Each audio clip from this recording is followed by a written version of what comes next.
Bonsoir à tous, bienvenue dans le 19h à la une ce soir. 99 nouvelles contaminations au coronavirus. Le bilan atteint 1374 cas positifs, 4 décès de plus et 12 nouvelles rémissions. On fera le point dans un instant. De bonnes nouvelles en ces temps de crise, les cas de rémission se multiplient au niveau des différentes structures sanitaires du pays. De la maladie à la guérison, les témoignages se succèdent et redonnent espoir.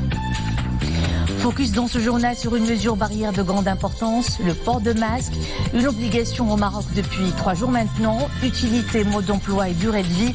Notre invité Najib Amour, pharmacien à Rabat, répondra à vos questions. Et en temps de confinement, le sport est le meilleur allié pour beaucoup d'entre vous, histoire de tuer le temps et de garder la ligne pour les habitués de l'exercice physique qui optent pour le coaching à distance.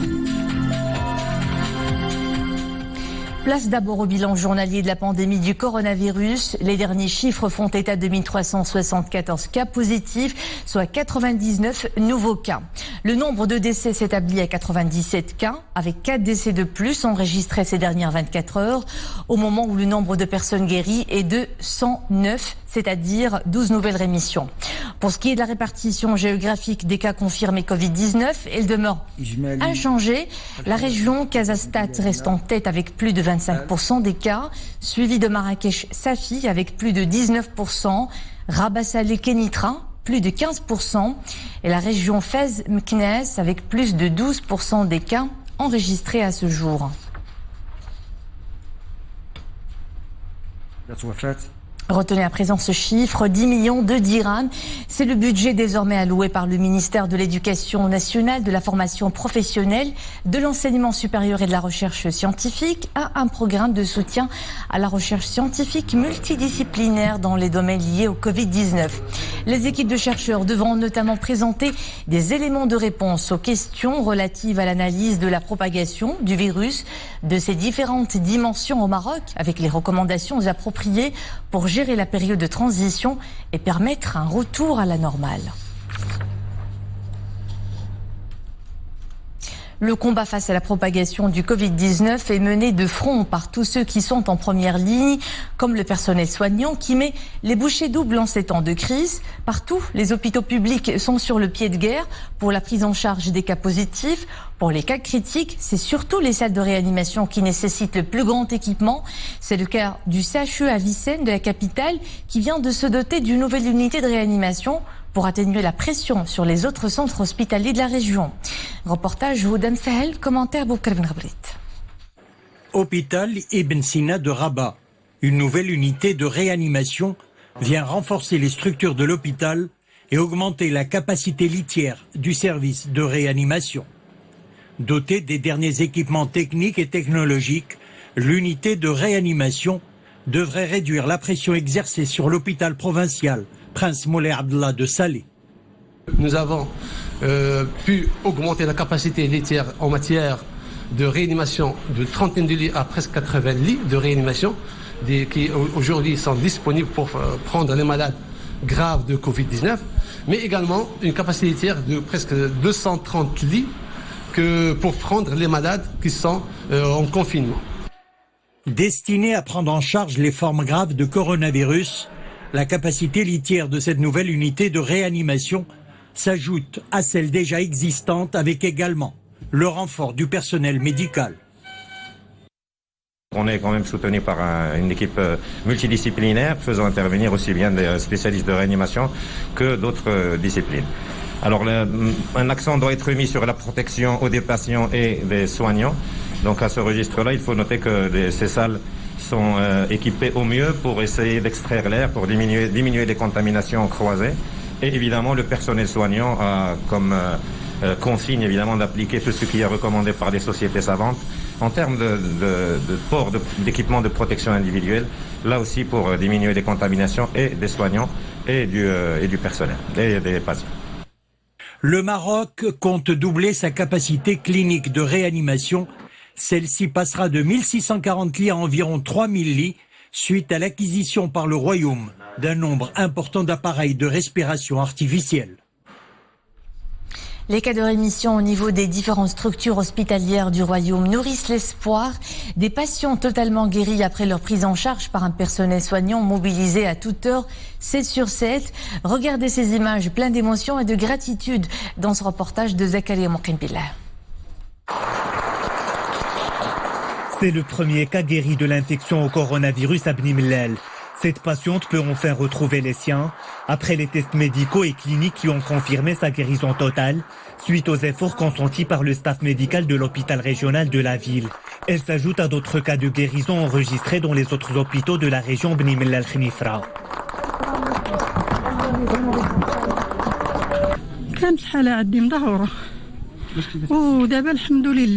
J'étais dans une situation critique. Aujourd'hui, grâce à Dieu, je vais beaucoup mieux. Je suis reconnaissante au personnel médical mobilisé de jour comme de nuit pour prendre soin des patients. J'appelle les citoyens à rester chez eux, car le Covid-19 est une maladie dangereuse. Autre nouveau cas de guérison, et là nous allons à l'hôpital Sidi Saïd de Meknès. De nouveaux cas de guérison s'ajoutent à ceux déjà enregistrés au niveau de cet hôpital, ce qui porte le total à 20 guérisons.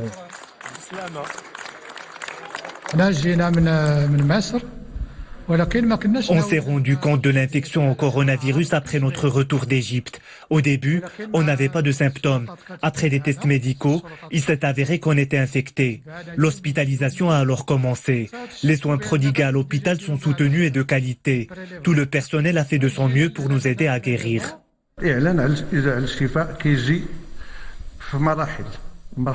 Avant de déclarer un patient totalement guéri, il faut passer par plusieurs étapes. Première étape, une absence de fièvre durant 3 jours. Des résultats positifs après les tests au scanner et à la radiographie.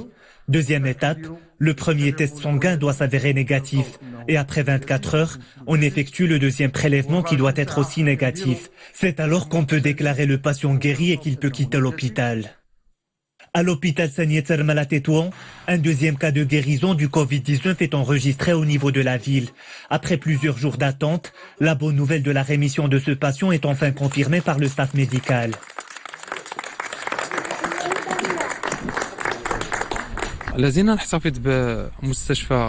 Au niveau de l'hôpital Sani Termal, 30 cas sont toujours suivis pour le Covid-19 et se rétablissent progressivement. La plupart d'entre eux sont guéris cliniquement, mais restent sous surveillance médicale. Ils devraient être déclarés guéris prochainement. Ces cas de guérison reflètent les efforts consentis par les équipes médicales, paramédicales et administratives au niveau des CHU, hôpitaux régionaux et provinciaux. Ils s'ajoutent aux nombreux autres cas similaires de guérison enregistrés dans d'autres structures hospitalières du Royaume. Obligatoire depuis 3 jours maintenant, le port de masque fait désormais partie des moyens de prévention dans la lutte contre la propagation du coronavirus. Différents types de masques existent. Comment les utiliser et s'en débarrasser? Voici le mot d'emploi dans ce reportage de Sofiane Ibrahimi, Zakaria Moukinbillah, Nisrina Oustar. Sortis pour différentes raisons, toutes les personnes que nous avons croisées cet après-midi dans les rues de la capitale portaient leur masque. Entre celles qui ont opté pour les masques désormais disponibles sur le marché et celles qui ont fabriqué le leur, la vigilance relative au mode d'emploi s'impose. Le premier réflexe qui m'anime dès que je porte mon masque est de vérifier s'il est bien ajusté et surtout s'il couvre entièrement les orifices ultrasensibles, comme le nez et la bouche. Pour ce qui est de sa durée de vie, je suis bien conscient de la nécessité de le changer après 4 heures d'usage. Je fais très attention aux moindres petits détails, aussi bien quand je porte mon masque que quand je m'en défais, car il devient un objet à risque. Je tâche de le tenir minutieusement par les élastiques pour éviter tout risque de contamination, sans toucher bien sûr aux autres parties. Je suis une femme au foyer. Je ne sors que pour faire les courses nécessaires. Je le jette dans la poubelle dès que je regagne ma demeure. Je porte des masques faits maison et donc à usage unique. Je m'en débarrasse au bout de 4 heures. Je viens de quitter l'hôpital. J'y ai passé toute la matinée. La durée de vie du masque que je porte à l'instant vient donc de se terminer. Et je vais tout de suite le changer. Mais avant, je dois bien me désinfecter les mains pour maximiser les mesures protectrices. Les masques non médicaux qui nous sont destinés doivent être changés toutes les 3 heures pour en assurer l'efficacité. J'en suis bien consciente. Un sens bien élevé de prudence pour barrer la route à l'ennemi invisible. Dans ce combat contre le coronavirus, les pharmaciens sont en première ligne. Avant de porter le masque, il faut bien se laver les mains avec du savon ou le gel hydroalcoolique. Ensuite, le saisir par les élastiques en évitant de toucher la partie d'avant. Le même mode d'emploi est applicable quand on veut bien évidemment l'enlever. Le port du masque est obligatoire et la maîtrise du mode d'usage est tout aussi importante. Il faut s'en débarrasser impérativement, immédiatement après usage. On ne le dira jamais assez. Respecter le guide des bonnes pratiques est vital pour se protéger, protéger les siens et protéger les autres. Il est en présent de retrouver notre invité ce soir, Najib Amour, membre de la Chambre syndicale des pharmaciens de Rabat. Bonsoir, merci d'être avec nous. Alors on vient de le suivre dans le reportage, le port du masque est devenu obligatoire depuis 3 jours. Il fait partie désormais des mesures barrières pour limiter la propagation du Covid-19. Les Marocains commencent petit à petit à se familiariser avec le masque. Quelle est d'abord son utilité? Oui, alors c'est le bout de la chaîne, puisque le Maroc, sous la houlette de Sa Majesté Mohamed VI, a pris des dispositions très sophistiquées pour combattre ce fléau, cette pandémie. Donc il y a des dispositions d'ordre sanitaire, médical, dont vous avez montré tout à l'heure un aspect avec les spécialistes. Vous avez aussi l'aspect économique, financier. C'est très compliqué tout ça, c'est très sophistiqué. Et notre pays est montré en exemple. Il reste juste 2 choses par rapport aux citoyens. Premièrement, le confinement et deuxièmement, le port du masque. Alors moi, je ne vais pas dire que le port du masque, c'est une chose anodine. C'est quelque chose, à travers votre reportage qu'on a vu, qui est assez compliqué à appliquer. Il ne faut pas toucher le masque de devant, de derrière, il faut avoir les mains propres, etc. Tout ça. Alors, toutes ces recommandations qu'on trouve données par les spécialistes ou qu'on trouve dans les réseaux sociaux sont des bonnes pratiques. Il faudrait simplement dire une chose. Moi, je voudrais apporter juste une petite précision. Comme le port du masque, c'est un acte quand même qui est suffisamment compliqué, eh bien, essayons de porter ce masque une seule fois par jour. Par exemple, grouper toutes les courses qu'on a à faire une seule fois, comme ça, au bout de 2 heures, quand on se débarrasse de ce masque. Je rajouterai aussi, même quand on le met dans la poubelle, on lui injecte un petit peu d'antiseptique, comme ça il ne contamine pas. Et à partir de là, je pense que ces gestes simples, une fois par jour, peut être supportable. Et il faut véritablement faire attention à ces choses-là, parce que le masque, ça protège, mais c'est un objet en fin d'utilisation qui est contaminé. Alors justement, si on peut rappeler juste les gestes qu'il faut désormais appliquer pour le port de masque. Alors, comment d'abord le porter, comment l'enlever et comment s'en débarrasser finalement? Moi, je voudrais dire une chose. Le problème de ce fléau est que le Maroc est obligé de faire distribuer ces masques par des non-spécialistes. Alors ces non-spécialistes, je leur demande, quand ils essayent quand ils vendent un masque, de se laver les mains avant. Alors on ne peut pas donner le masque d'une main, prendre l'argent de l'autre, ce client suivant, etc. C'est-à-dire qu'ils sont obligés d'être un peu initiés à des techniques d'asepsie qu'on connaît bien, nous pharmaciens, et qu'ils le pratiquent d'une manière empirique chez eux. Ça, c'est très important. Avant de toucher un masque, on se lave les mains, c'est évident. Il ne s'agit pas de le contaminer avant de le mettre. Et donc, utilisation, une fois qu'on l'a mis, il faut l'oublier. Il y a des espèces d'astreintes. On n'y retouche plus. Ben c'est vrai qu'il y a des espèces de prurites, démangeaisons sous le masque. Il faut essayer de supporter ces prurites, ne pas toucher le masque, se gratter en dessous et puis continuer. Tout ça. Et puis je pars d'une autre hypothèse. Il y a quelqu'un qui a dit il faut considérer quand on va sortir qu'on est déjà contaminé. Donc on protège les autres. Et quand on met le masque, on protège les autres et on se protège aussi. Donc il faut considérer qu'on est contaminé et chaque fois qu'on rencontre quelqu'un, il faut considérer que lui aussi il est contaminé. De virus voilà, c'est-à-dire probablement. C'est une hypothèse, ça permet de réduire les échanges. C'est pas la peine de rester en train de discuter 3 quarts d'heure dans la rue. Ça permet aussi d'alléger un peu ce que font les forces de l'ordre, ce travail remarquable qui consiste à vider les rues, à empêcher les rassemblements, etc. Et véritablement, le port du masque, c'est la partie infime de tout ce travail qui est fait par l'État et qui consiste à être responsable vis-à-vis de soi-même et des autres en portant ce masque. Voilà. Alors justement, on ne sort qu'en cas de nécessité absolue. Pour le travail, une fois par jour, voilà, une personne par famille. C'est pas la peine de multiplier les personnes parce que voilà, et la personne quand elle arrive, on fait augmenter le risque finalement. Il n'y a pas que le masque. Moi, je prévois aussi une zone de décontamination avant de rentrer à la maison. On se change, on se lave les mains avant d'avoir affaire aux autres personnes qui ne sont pas sorties. Il y a une zone de décontamination, c'est aussi important. Alors justement, je pars faire des courses. Ça me prend un quart d'heure. 30 minutes, tout au plus. Comment je peux conserver mon masque? Est-ce que je peux le reporter, le désinfecter? Alors, le désinfecter directement avec de l'alcool ou une solution désinfectante, ça détériore les petits pores qui sont censés retenir les virus. Donc, il y a des techniques pour conserver le masque, refaire le cycle, mais pas indéfiniment.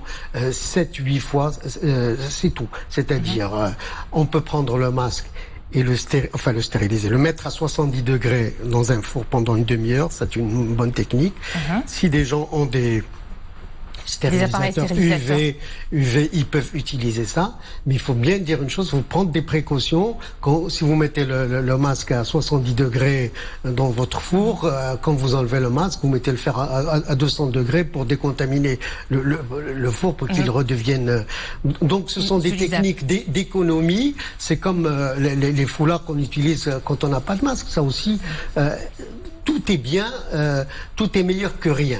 Il faut si 2 personnes portent 2 foulards, l'un en face de l'autre, eh bien ça protège pas mal. C'est pas la protection chirurgicale, mais dans un contexte de pandémie, c'est efficace. Alors sur le marché, il existe différents types de masques, 3 genres peut-être, un peu plus.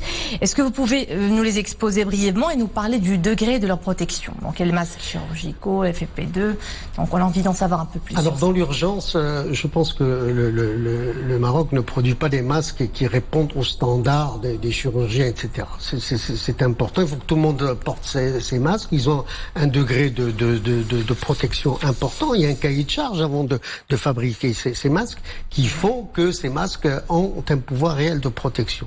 Maintenant, vous avez les masques qui sont chirurgicaux. Alors ça respecte des normes qui sont codifiées. C'est très technique, c'est très compliqué par rapport au type de contamination. Et ça, ce sont du matériel qui concerne plutôt le personnel soignant.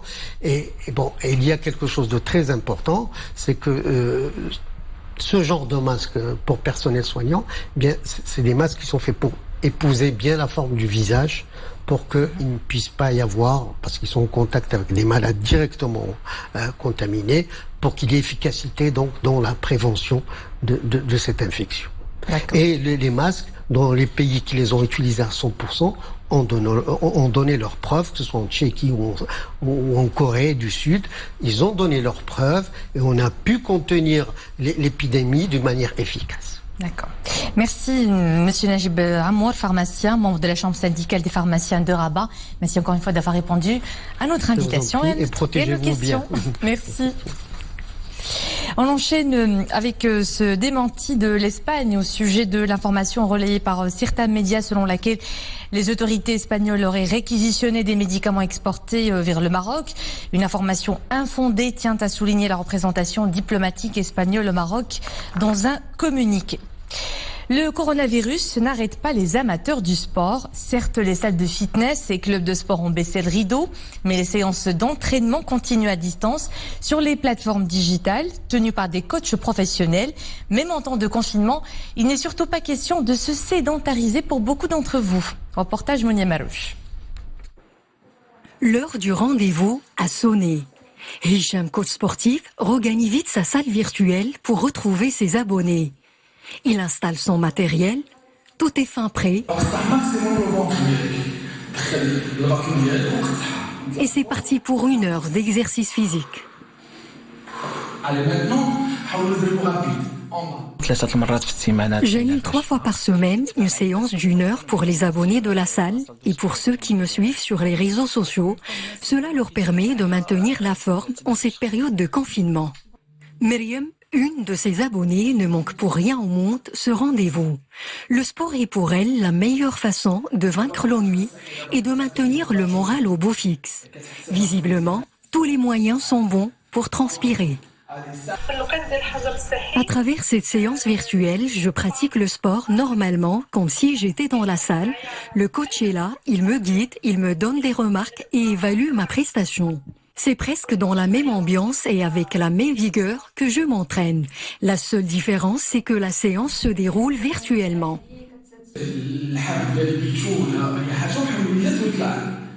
Concilier sport et confinement, cela est possible. Hicham accompagne les adeptes de sport à distance avec le même esprit et la même cadence. Et puis n'oubliez pas de rester chez vous. C'était le mot de la fin de cette édition. Merci à vous de nous suivre. Demain, c'est Nesrine Ozda qui vous accompagne à 19h. À bientôt.